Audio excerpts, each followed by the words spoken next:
Hi, Kevin. Hi, Michael. Good to have you back in Copenhagen. Thanks. Nice Yeah. to be here again this week. Yeah, it's just a week ago. I we know. were here last. Time flies by. Yeah. Still beautiful weather here in Yeah. Copenhagen, though. If there's any new viewers out there, would you just shortly present yourself? Yeah. My name's Kevin Burns. I'm the Principal Solution Architect for the Data and AI team at Fellowmind.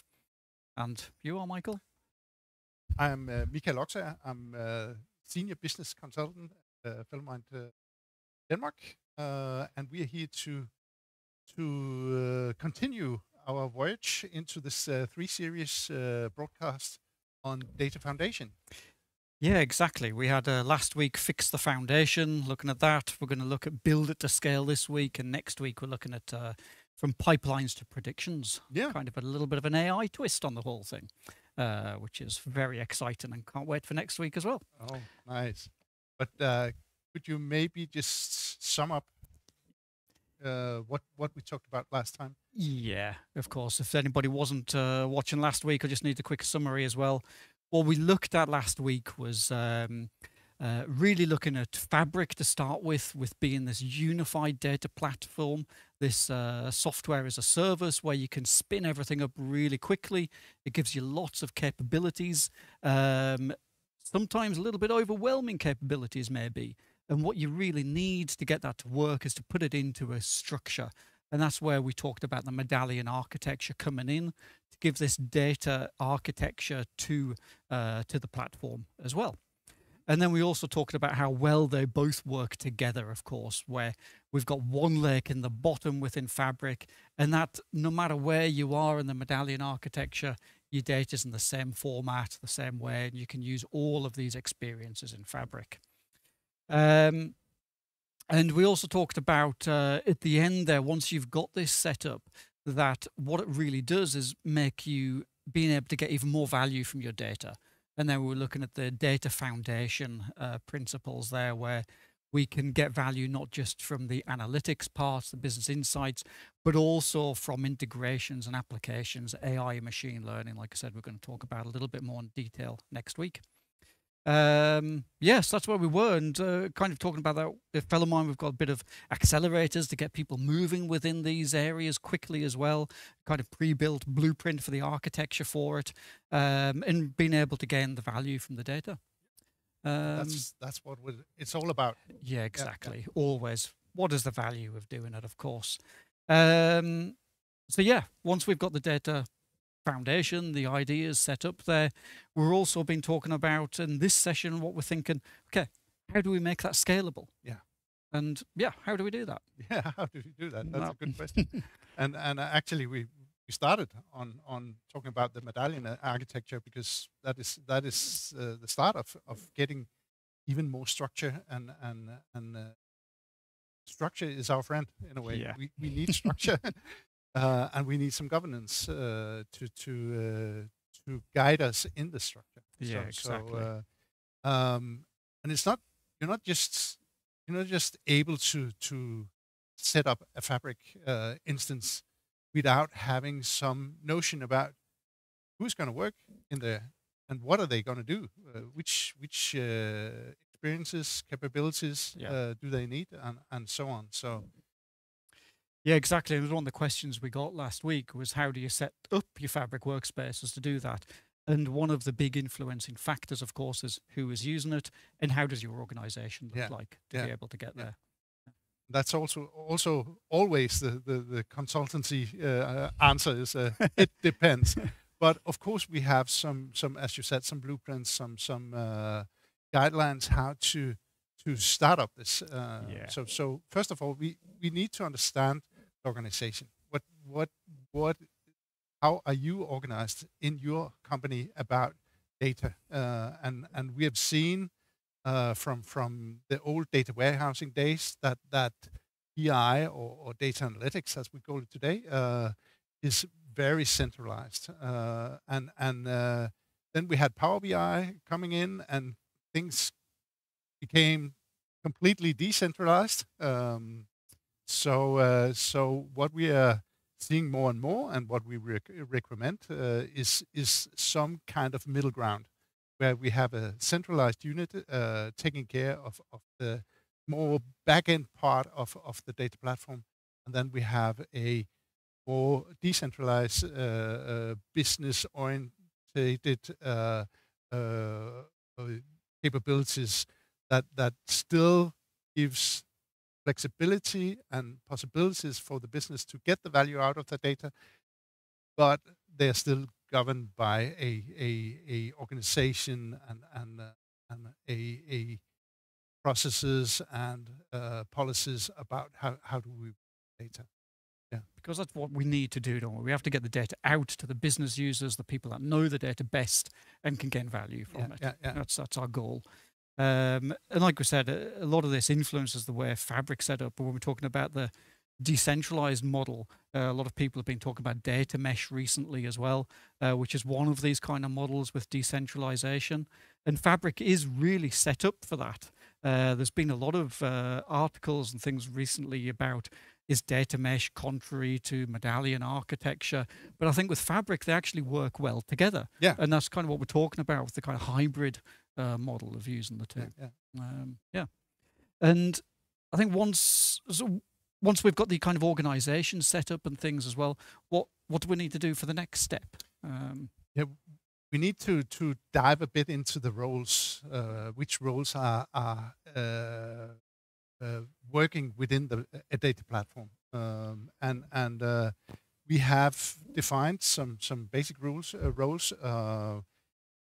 It might be a bit different. It might be different wording in some companies, but as a general setup, we have roles defined both for the business side and for the data analytics side. You could also add in here an IT side, but I haven't brought that in to the slide here. But it's more to say we have a lot of different roles that should be covered if we want to build things to scale. And the thing is here, we need to know what are each role's responsibilities and what are the capabilities they need. So what are they allowed to do? We need to know if you have a business side and you have data analysts sitting in the business, are they able to build their own semantic models, or are they able to create new workspaces? And how do we govern all this? Because in a way, we have all these possibilities, and it could get messy, couldn't it? That's the thing. It's giving a bit of guidance of who can do what, isn't it? It's not restricting people, but it's making sure, like you said, there's clear roles and responsibilities. Yeah. But I mean, when we look at that, we have 8 different roles here. Yeah. Isn't that a bit complex as well? Do all organizations need all roles? Is each role a individual person? No, of course.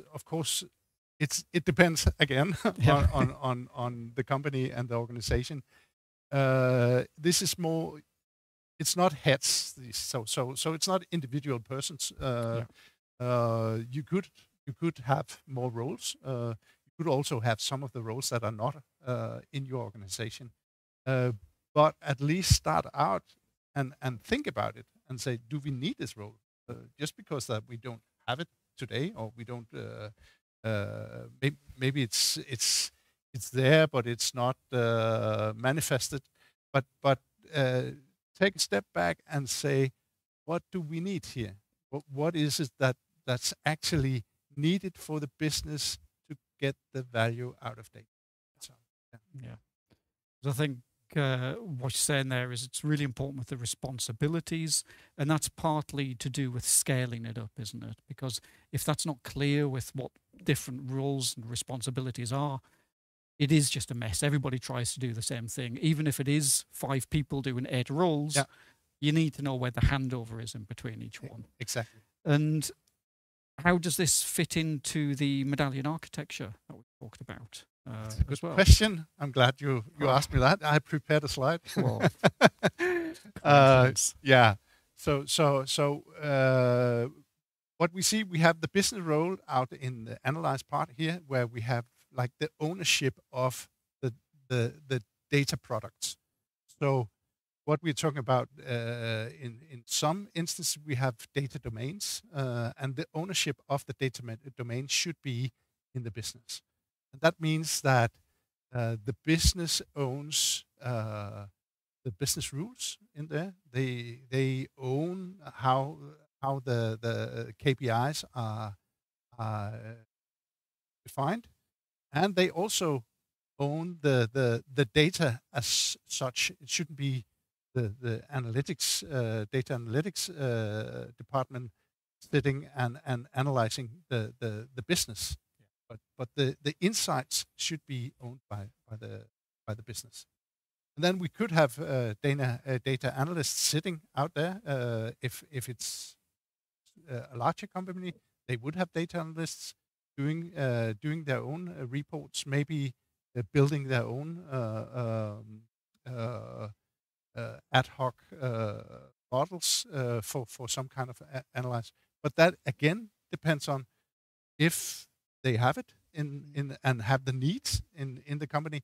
How do we set that up?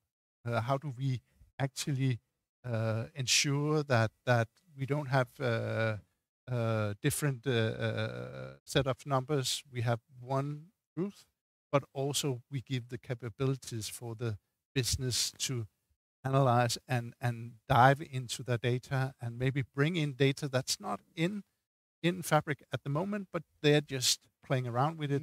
And then how do we bring that into Fabric on a later?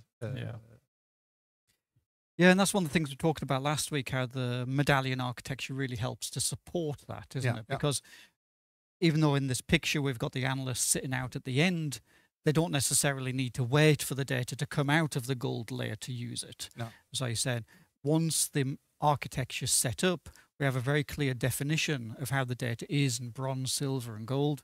And they agree that they can use the data at a silver layer, accepting the quality issues that are present in that data. But they can still get there and gain value quickly from an earlier stage. Yeah, so we have the curated data to the certified models and reports.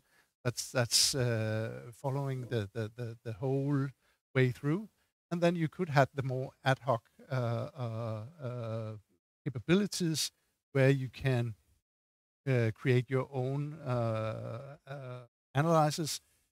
But if you go further and want this to be like a continuous report, then it should be built the right way. So we make sure that everything is built in after best practice and it doesn't take up the capacity and everything. So, yeah, and that's really important with Fabric as well, and having these very clear role definitions. And again, it determines how we set up our Fabric workspaces and capacity, because like I said, we don't want to let our data scientists come in which are using all of the capacity which the business users need to make decisions on, and it slows things down for them. So it's really important influence in how we set up our Fabric capacity.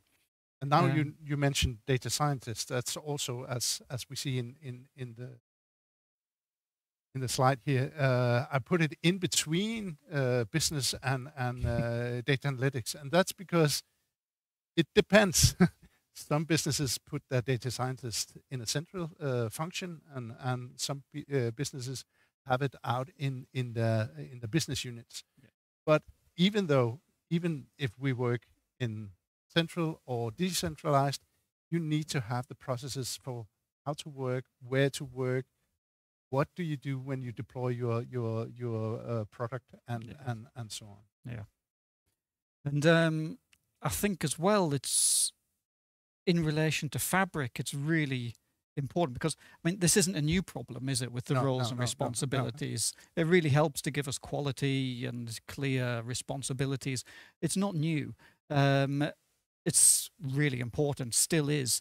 And I think connected to Fabric, it becomes really important as well, because what Fabric does is it actually, again, we're talking about all these different capabilities within Fabric, all the different experiences, that all of these different roles are working in the same platform. Yeah. And they weren't doing that before. No. They were all using different tools, different platforms.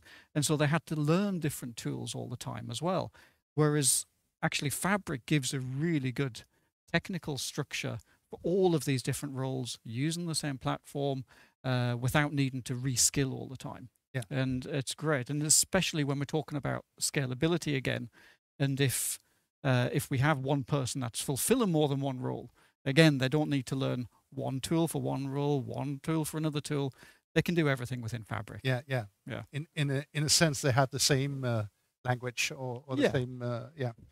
And another thing is really the importance of, we have different roles and we have different roles sitting in different parts of the company, and they need to work together. It's one process. Yeah. It's one process to get the data out and working, and we need that to be as smooth as possible, so we can have agile, fast data out that can create value.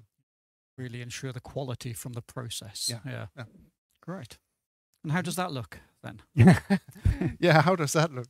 In Fellowmind, we tend to talk about 5 categories of processes. We talk about you need to have some idea generation, like how do you get your new ideas? I want a new report. I want to know a new data area. I want changes to this report.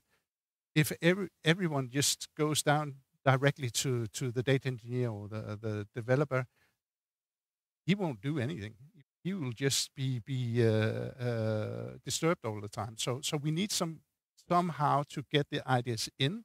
Also need to have some kind of way to see, is this really a new idea, or is we have it over here? You just go here, go work. And in some places we need to refine these ideas so that we are able to say, what does it take? Because that was a good idea, but it costs like 200 hours or something. Yeah. So then we have processes around how when I have all these ideas, how do I prioritize which ideas are the most important one, which gives the most business value, and when I have prioritized, how do I plan them? Because maybe I don't have the right resources at the right moment, so I could do something else instead in start or something like that. And then of course we have the deployment, that is or the development of the new ideas. Yeah. So we have to have some kind of development process. It could be more roles involved here. We need some data in our role layer. We need to talk to the data owners. We need to transform the data. We need to talk to the business owners. Transformation should be done. We need to have some testing when we have done maybe a semantic model. How do we test it? Who tests it? And what is to be done before we put it into production? Yeah. So that's what we need to do when we're talking scalability. Yeah, definitely. And I think it's also really important as well, all of this, having it in place when we're talking about data foundation as well, and actually having many different value streams as part of the same process. Especially when you're looking at prioritizing the different data products that are going to be created, who creates what, and it becomes complex. And if you haven't got any structure in place for it, it becomes a free-for-all. And the person with the loudest voice wins sometimes. So it's really good to have a definitive process for doing that. But doesn't it slow things down? Doesn't it give a kind of rigid way of working that we have to define our roles, we need specific people, we need to follow a specific process each time? Yeah. Doesn't it make things slow and difficult? And I think not, actually. I think that structure, and I think that processes set people free. So it's kind of if you think about traffic, when you go into traffic, there's a lot of rules. There's a red light, don't go there. There's a stop sign. There's everything, and that's governance. It's just rules that we all take in, driving our car and getting where we want. It doesn't say you can only go here. It just says when you go, do this, so that we don't bang into each other and everything. And that's actually what this is about. It should be guiding what we do in the first place. And if we don't have those guide rules, if we don't have these agreements, we will bang into each other all the time, and all traffic will break Yeah. down. So it's actually the same thing with traffic. It's getting us there safer and quicker. Yeah, eventually. Yeah, that's making sure everybody gets there faster and quicker, delivering quicker in data, quicker time to value from everything we do. Great. But isn't it complex? I think we have a question here. Should we? Yeah, we we do. I think we've actually answered this. But let's have a look. Edwin was asking if there's a best way to structure the different lakehouses between the medallion layers. If we want one workspace per medallion layer and transformations, or if they should be in the same. Pros and cons.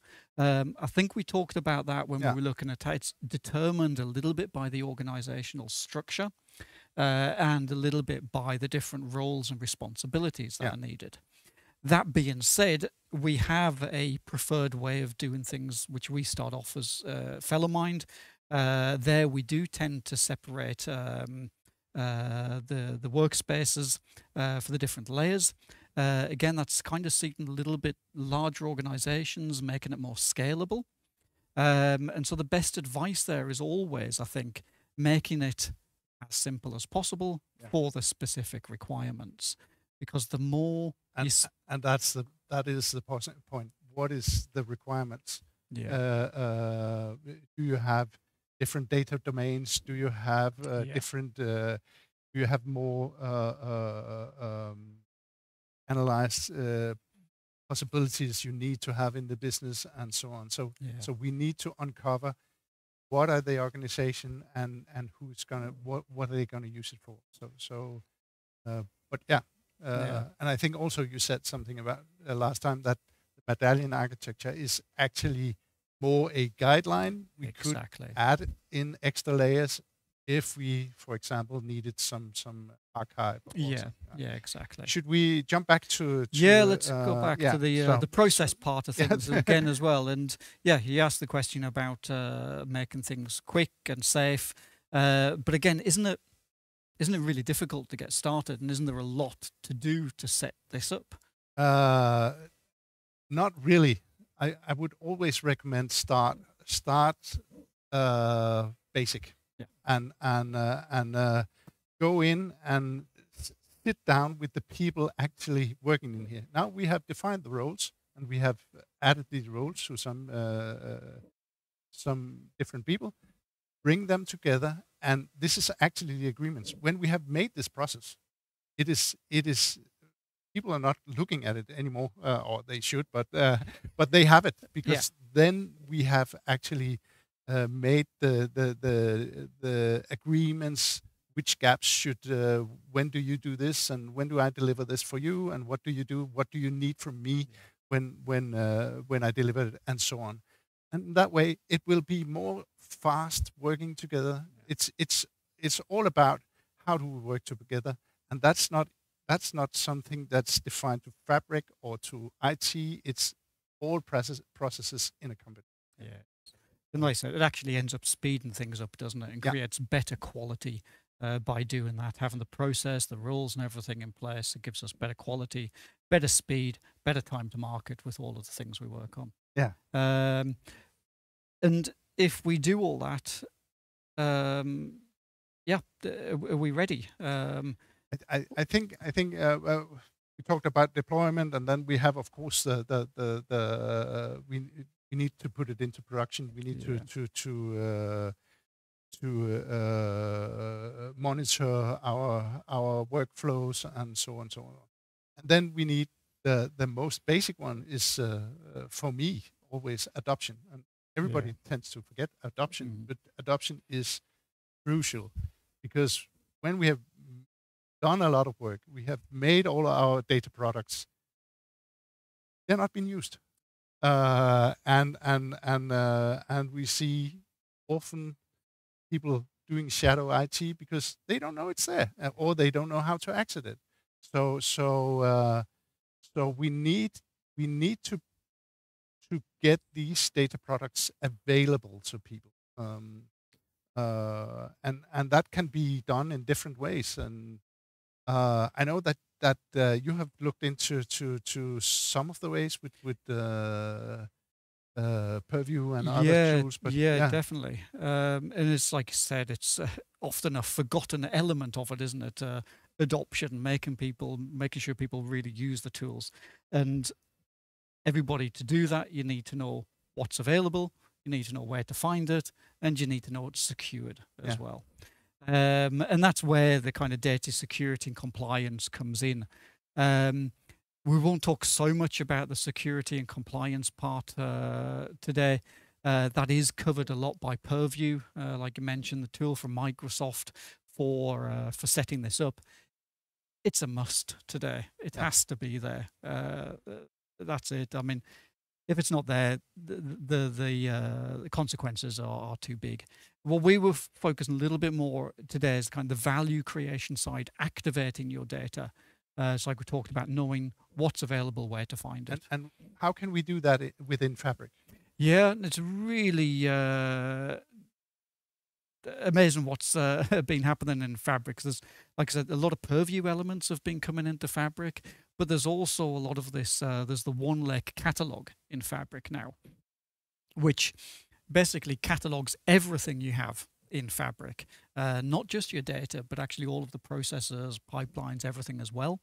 But the really exciting thing that they've just added onto it is this governance tab within the One Lake catalog, which actually gives you insights. It doesn't just tell you what the current state is, but it actually gives you insights as to where you can improve. And it gives you suggestions for that as well. And it actually tells you, the same as we're talking about today, why it's relevant. Yeah. So it's amazing to look and click around and see what Microsoft have done with that. And by doing it, everybody's going to be able to know where to find their data much easier and actually be able to use it and get quicker value from it again. Yeah. So it is a data catalog. It is a data and- catalog and within. where I can go in as a user. I can go in there and I can see which data products are in there. What can I use them for? Yeah. And can I apply for access to the data through that, or how do I do that? How now I found these sales data. They look fantastic. I want them. Yeah, you can actually, there's also a security tab within One Lake catalog as well, where you can see who has access to which data, whether you have access to that data. And there's a huge amount of functions just within Fabric. And then we've also talked about like Purview as well. So Fabric, of course, the data is limited to the data you have in Fabric with the One Lake catalog. Yeah. If you want to scale that out and look at the larger data estate, the whole organization, all systems, then you need to start looking at Purview and get a little bit more advanced functions in there. Yeah. There's so much happening in this area at the minute as well. It's growing, really exciting, so much happening. And it's really important as well, of course, because it's like we've talked about a lot today, is that all of this is important, setting up the roles, who does what, the processes, how it's done, who has access to the data and where it is. And we've talked a lot today about why that's needed for the organization, for people.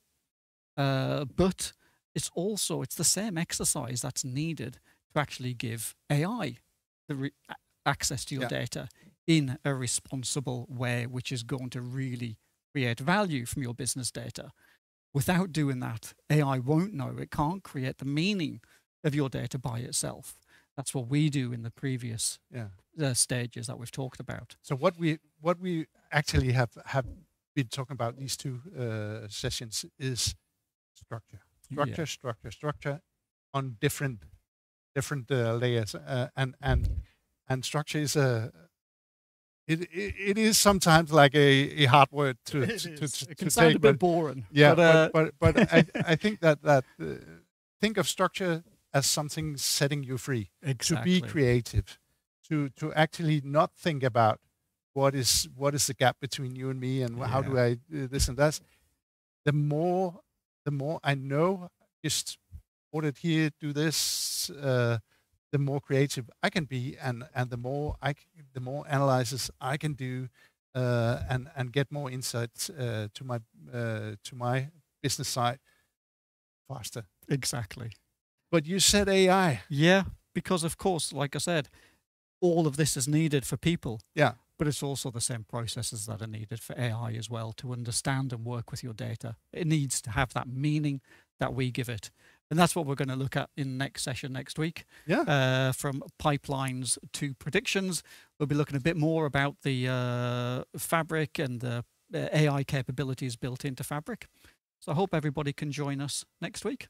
Yeah. Thank you very much for listening today. Bye. Goodbye.